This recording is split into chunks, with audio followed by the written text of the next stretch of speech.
Simanyidde ddala oba waliyo abantu abeetaaga obuyambi. Waliwo be baateeka mu lisiti abamu ku bo batuukidde ne batugamba bo tebasabanga ku buyambi era tebabwetaaga beesobola.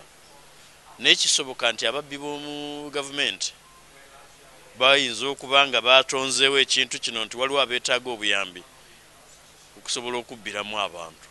Buli muntu alina omulimu gw'akola yeetaaga obuyambi kubanga buli omu alina okusoomozebwa kwasanga.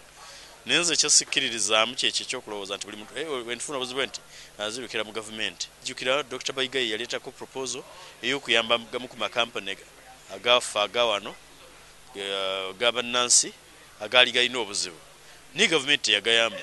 Nolwekyo bwe banga eyagala okuyamba kiyinza otulowoozesa nti abakungu mu gavumenti batondawo amakampani agalabika nti galina okusoomozebwa. Kaakati baagala okukozesa ssente za gavumenti bagayambe. Sirowooza nti ezirina kubanga ssente ezo ziba nnyingi nnyo, naye tetuyinza na kukyonoonerako obudde kukitakulirako mitwe. Ssente tetuzirina. Gavumenti terina wadde ssente ezisobola okuyamba emirimu gyayo. Era olaba nti kati emaze emyezi nga tesasula bakozi. Okufuna ssente ndowooza olaba ekwata bodaboda, bakwata ba taxi, bakola ki basobole okufuna ssente ezisasula abakozi baabwe. Kati abo bajjawa ssente za bailout eziyamba abalala abalemereddwa.